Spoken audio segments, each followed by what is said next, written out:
पाकिस्तान यही Pahalgam attack China में घुस के किया होता। पहलगाम अटैक पाकिस्तान इजराइल में किया होता। आज पाकिस्तान क्या होता? एक था पाकिस्तान, बाकी दुनिया को कैसे गुलाम बनाया जाए इसके लिए उन्होंने एक प्लानिंग किया। लोन देने के लिए वर्ल्ड बैंक बना देते हैं, इमरजेंसी फंड देने के लिए IMF बना देते हैं। IMF लोन नहीं दे रहा था पाकिस्तान को। कैसे ऑपरेशन सिंदूर जो पहलगाम हमला किया, भारत को तबाह किया, तुरंत IMF ने लोन दे दिया।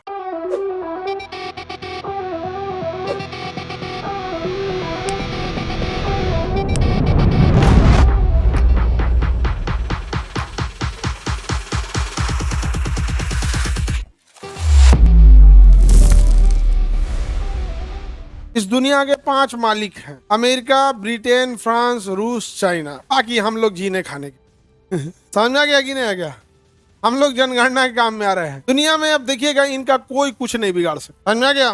बस आप कल्पना करो, पाकिस्तान यही पहलगाम अटैक चाइना में घुस के किया होता। या सब छोड़ो, पहलगाम अटैक पाकिस्तान इजराइल में किया होता, आज पाकिस्तान क्या होता? हाँ, एक था पाकिस्तान। समझ आ गया?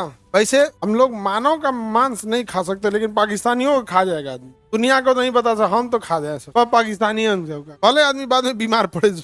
हाँ, रेबीज हो जाएगा, लेकिन यही बात का डर है। रेबीज इंजेक्शन लेंगे आदमी रेबीज का, चट्टन को खा जाएगा आदमी। दुनिया के जो 5 मालिक हैं वो मिलकर और कई देशों ने मिलकर अगले 200 सालों तक बाकी दुनिया को कैसे गुलाम बनाया जाए इसके लिए उन्होंने एक प्लानिंग किया। उसी प्लानिंग का नतीजा है ब्रेटन वुड। उस प्लानिंग का नतीजा क्या है? उन्होंने कहा एक काम करते हैं, लोन देने के लिए ब्लड बैंक कर रहे हैं, वर्ल्ड बैंक बना देते हैं, इमरजेंसी फंड देने के लिए IMF बना देते हैं, व्यापार को कंट्रोल करने के लिए WTO बना देते हैं, फ्यूचर में बैंकिंग की लेन देन होगी, स्विफ्ट कोड बना देंगे। क्या बना देंगे?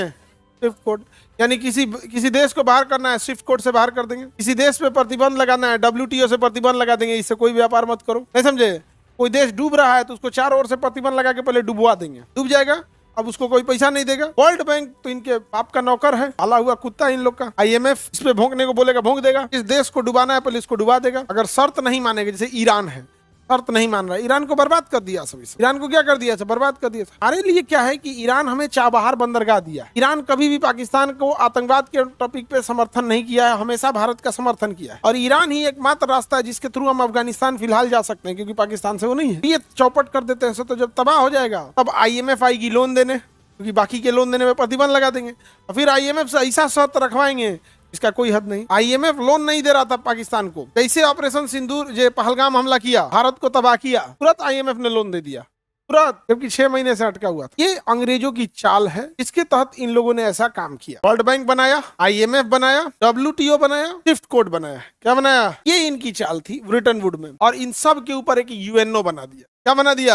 UNO। जो चाहते हैं वो करते हैं, कोई रोक टोक नहीं है यहाँ पर। जैसे कश्मीर का मुद्दा UNO में अटका हुआ है, अब हम उधर आगे पीछे नहीं जा सकते। मार दो के खत्म कर दो यहाँ पे। धीरे कोई बोले कि UNO कौन है तो अपने को UNO से बाहर कर लो, हम नहीं जानते ही। नहीं समझे? UNO हमारा सुप्रीम कोर्ट थोड़े है। हमें अस्थायी सदस्यता देंगे, हम रहेंगे, नहीं देंगे नहीं रहेंगे। नहीं समझ आ गया? इसका एक और तरीका है, UNO में प्रधानमंत्री जाते हैं, छोटे लेवल के आदमी को भेज दीजिए, सांसद को भेज दीजिए UNO में। भाई आप हमें वैल्यू नहीं देते हो, भारत को, आपको वैल्यू नहीं देंगे। या किसी एकदम करकराह को भेज दीजिए, हमारी बहन को भेजिए। UNO में लोग आना ना बंद कर दिया तो कहें नहीं जी। लेकिन आजकल मेरी बहन एकदम सीधा हो गई है, बेचारी कुछ बोल नहीं रही है, शांत में अच्छी नहीं लगती है